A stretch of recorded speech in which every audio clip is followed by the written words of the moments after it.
Olá, começa agora mais uma edição do Conexão Caixa e hoje um alerta vermelho para a advocacia mineira. Um novo tipo de golpe cibernético, de crime cibernético, tem tirado o sono de advogados e de seus clientes. Quem vai falar sobre isso conosco hoje são duas especialistas, elas que são da Procuradoria de Prerrogativas, aqui da OAB Minas Gerais. Podem se apresentar, meninas, por gentileza, para o público do nosso Conexão Caixa.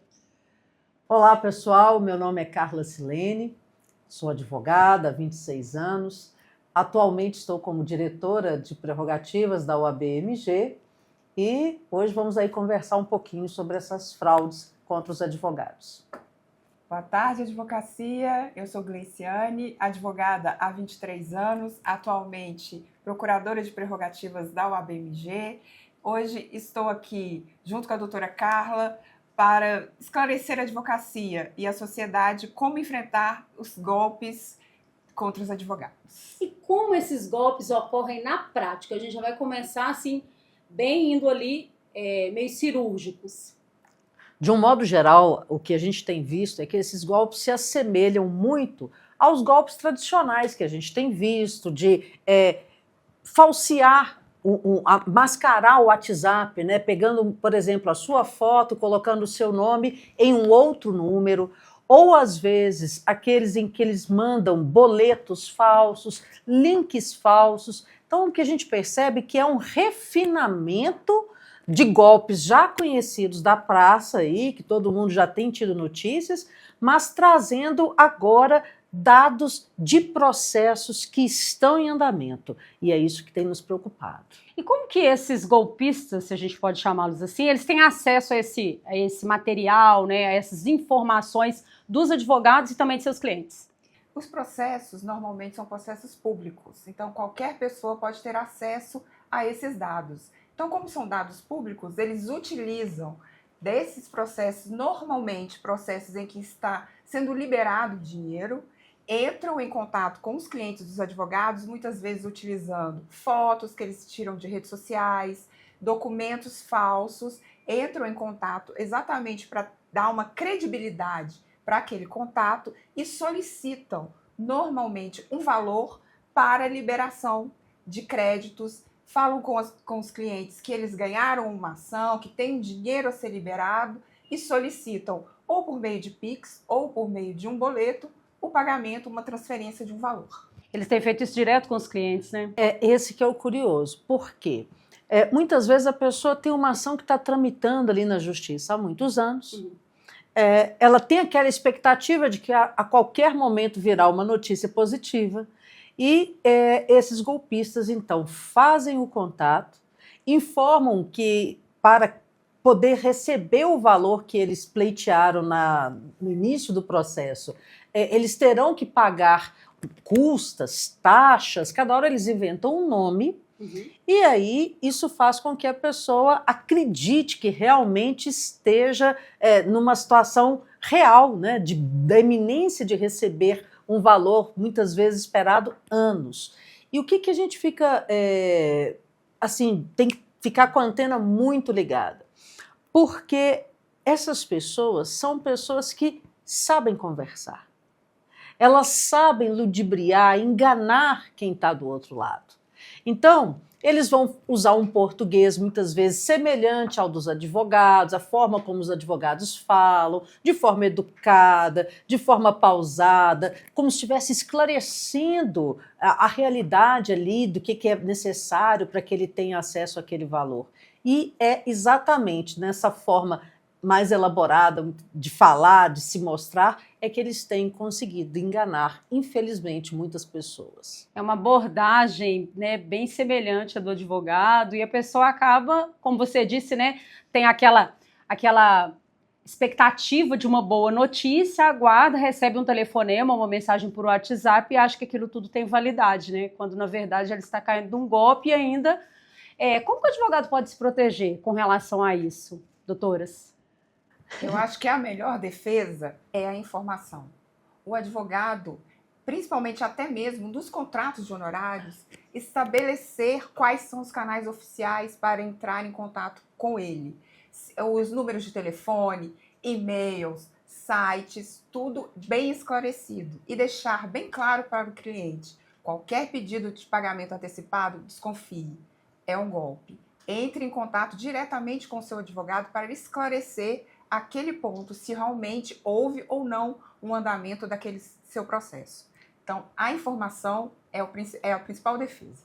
O que a doutora Gleiciane falou é de suma importância. Não existe outra forma mais importante do que esta. É que nessa relação entre o advogado e o cliente, ele tem que deixar bem especificado quais são os canais de comunicação. Então, diante de qualquer dúvida, percebeu que tem algo diferente, é um número novo, é um e-mail novo, vem um contato de onde não se espera, antes de fazer qualquer pagamento, entre em contato com o seu advogado, procure o escritório dele e só depois de ter certeza é que você, então, deverá ou não realizar algum pagamento. E em caso, né, da pessoa ser vítima, quais procedimentos ela deve adotar, quem recorrer, quais canais, né? Essa é uma coisa curiosa. Nossa população, de um modo geral, se sente bastante acanhada, né, doutora Gleiciane, com essa ideia de, eu fui vítima, fica com vergonha de dizer. Nós não temos que ter vergonha. Vergonha tem que ter aquele que está fazendo a coisa errada. Mas, por outro lado, qual que é o caminho? O caminho é o registro da ocorrência perante as autoridades policiais, pois são elas que têm a responsabilidade de investigar. E se nós não fizermos isso, a autoridade policial não vai iniciar a investigação. Muitas vezes se fala, né, doutora Gleiciane, que é uma grande quadrilha, né, que são pessoas que já estão associadas e que praticam esse tipo de crime em todo o Brasil.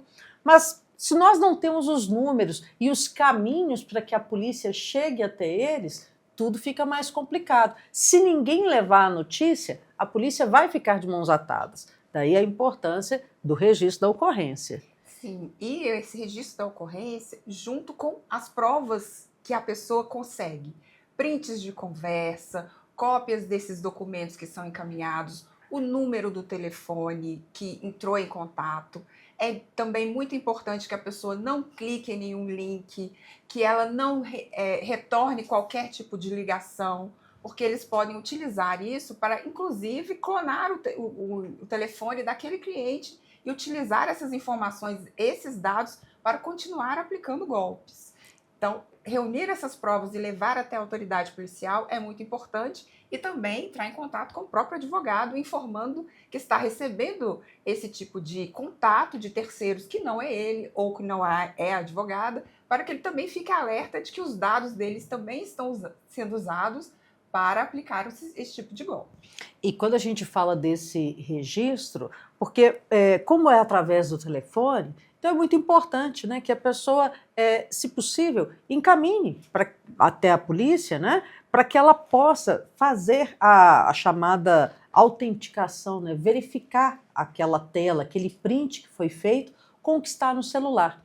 Nós sabemos que nem todos entendem, né, não tem essa facilidade de fazer o print. Então, o recomendado se não conseguiu registrar ali de imediato, fazer o print, que ele leve o próprio aparelho até a autoridade policial e ela vai auxiliá-lo para fazer o registro e anexar, junto com a ocorrência, esses elementos que posteriormente serão utilizados na investigação. E como que vocês chegaram a esses golpes e até a campanha também, né, aqui da OAB, que vocês estão encabeçando? Conta um pouco desse histórico pra gente, doutoras.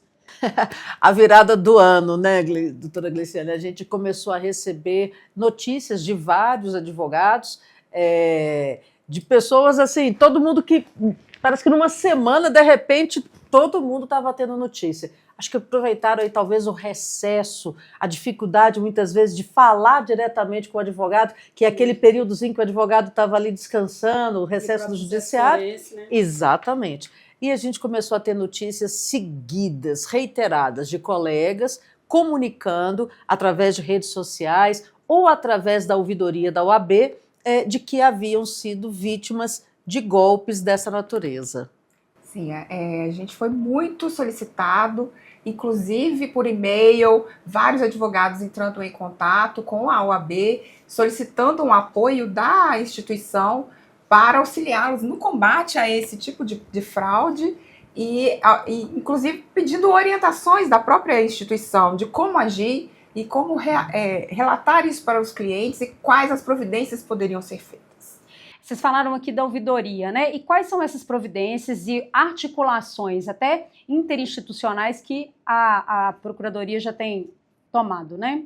Bom, tão logo iniciou-se a gestão, então nós tivemos aí a oportunidade de fazer contato com algumas instituições, como o Ministério Público, a Ouvidoria do Tribunal de Justiça de Minas Gerais e a própria Polícia Civil, que é a responsável, né, por iniciar essa investigação. E dessa reunião junto à Polícia Civil ficou, por exemplo, determinado, e já vamos aqui aproveitar para solicitar aos nossos colegas advogados, que todos aqueles que tenham sido vítimas desse tipo de golpe, que informem através do canal da ouvidoria da OAB. Doutora Gleiciane, me ajuda aqui com o e-mail. ouvidoria@oabmg.org.br. ouvidoria@oabmg.org.br. Que encaminhe para nós uma cópia do registro que talvez o colega tenha feito, dos dados, né, que ele tenha sobre o que aconteceu, porque todos eles serão reunidos e entregues à chefe de Polícia Civil para que providências, né, mais efetivas sejam tomadas, que os casos não sejam tratados isoladamente, mas nesse conjunto, como parece que nós temos aí, né, se tratar de fato de um grupo especializado nesse tipo de golpe. Nesse encontro, né, com as demais autoridades, a gente pode destacar também que é uma preocupação de todas as instituições. Todos estão imbuídos e empenhados para que as medidas sejam tomadas o mais rápido possível, né? O rastreamento desse dinheiro, a forma como se possa efetivamente individualizar os responsáveis para que sejam devidamente punidos. A advocacia, ela tem que ficar atenta, fazer a representação criminal, junto com todos os documentos, solicitar aos seus clientes quais foram esses documentos, esses prints de tela, os boletins de ocorrência que os clientes já fizeram, inclusive verificar em seus processos o acesso de terceiros. Às vezes essas informações são extremamente importantes para as autoridades policiais começarem essa investigação.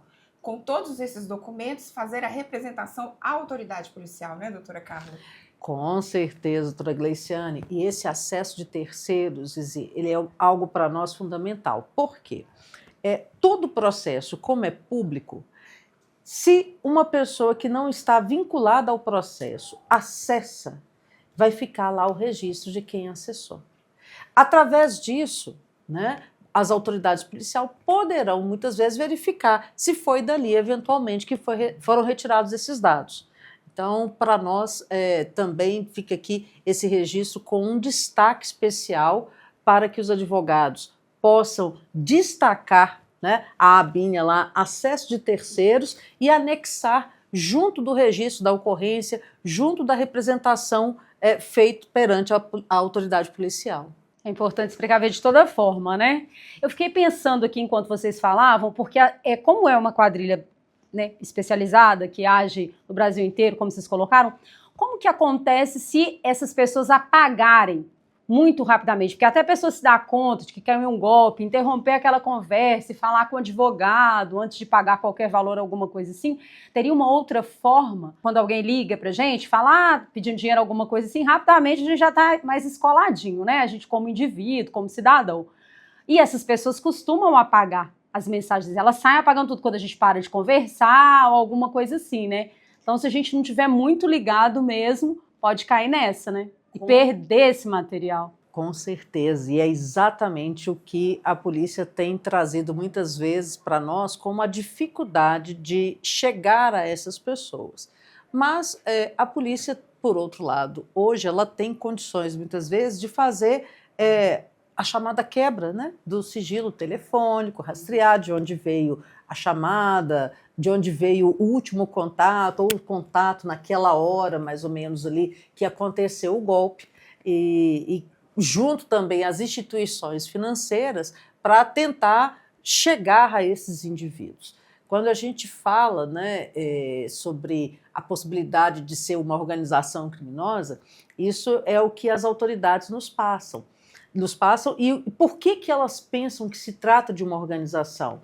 É exatamente por essa forma bem elaborada de aplicação do golpe, né? Então, há um indicativo. Embora nós não possamos afirmar ainda categoricamente que se trata, mas há um indicativo forte de que provavelmente trata-se sim de uma organização criminosa. E agindo provavelmente em todo o território nacional, né? Que não deu certo no estado, eles pulam para outro, numa cidade, e vão agindo dessa forma, né? Sim, a gente verifica que é um procedimento que é feito no Brasil inteiro. Muitas das vezes essas pessoas podem nem estar no estado de Minas Gerais. E aí a gente pode até verificar também até a linguagem utilizada, porque a linguagem mineira, o sotaque mineiro, isso tudo também pode ser um indicativo de que aquele contato não seria do próprio advogado ou de uma secretária do advogado. Nem sempre eles se identificam como advogado, mas com alguém que trabalha, uma secretária, um estagiário, qualquer pessoa que esteja ligada àquele escritório, que eles falsificam de todas as formas para tentar ludibriar os clientes. E quando fala dessa falsificação, eu me lembrei aqui de uma das ocorrências, né, para a gente perceber a peculiaridade. Muitas das vezes, eles enviam documentos. E nesses documentos, para aquele que é leigo, aparentemente o documento está tudo ok, está tudo correto, né? Então, às vezes, vai ter ali Poder Judiciário de Minas Gerais, ou Tribunal de Justiça do Estado de Minas Gerais, tudo certinho. E, no entanto, lá embaixo, a assinatura é de um terceiro totalmente desconhecido. Então, a gente já teve situação de, por exemplo, o cabeçalho ser como se fosse do Tribunal de Justiça e a assinatura como se fosse de alguém do Banco Central. Né? Então, são detalhes que é importante que a população se resguarde. Às vezes, a nitidez desse documento é o mesmo cuidado que a gente tem muitas vezes com uma nota falsa. Né? Prestar mais atenção, ler. E a recomendação básica é: desconfie, faça contato com o advogado. Né? Tente falar com o seu advogado, para que evite maiores problemas. Também, doutora Carla, tem aquele, se você já acessou o link e está ali para fazer o Pix ou fazer o pagamento de um boleto, verificar para quem é aquela pessoa. Porque às vezes no documento está lá Tribunal de Justiça de Minas Gerais, mas quando você vai pagar o boleto, tem o nome de outra pessoa. Exato. Aparecem nomes mais aleatórios, né, doutora Gleiciane, que não é do advogado ou da equipe de advogados do escritório, que não é de nenhuma instituição, são nomes ninguém que você já conversou aleatórios. Em outro momento, né? Exatamente. Então a gente começou aqui falando sobre alerta vermelho, então é um alerta vermelho, mas aqui as doutoras estão dando uma solução que deixa o sinal verde, né? Pelo menos amarelo. Fiquem ligados. A advocacia e os clientes também, né? Obviamente, porque eles são os maiores impactados. E por falar em impacto, quais são esses impactos que gera para esses clientes, né? Além de todo esse transtorno? Tem mais algo para pontuar a esse respeito? Os impactos são graves, né? Além do prejuízo financeiro, a credibilidade da advocacia é colocada em risco, porque as pessoas acham que estão conversando com um advogado e, na verdade, não. E aí, a credibilidade da advocacia e de todo o sistema de justiça fica comprometida, tanto pelo prejuízo financeiro como para a imagem de todo o sistema de prerrogativas e da advocacia. Isso é muito preocupante. A OAB, por meio da Procuradoria e da Diretoria de Prerrogativas com a doutora Carla, está muito preocupada com isso e, por isso, o alerta vermelho, para que a advocacia fique ligada e atenta e informe aos seus clientes. Para procurar vocês, são esses canais, né, que vocês colocaram aqui, a gente vai colocar aqui na tela também. Mais alguma forma de contato? Tem o Instagram, né, da Procuradoria e também da Diretoria, né? O nosso Instagram é único, né, doutora Gleiciane? Então, estaremos lá também à disposição dos colegas que precisarem fazer esse contato conosco.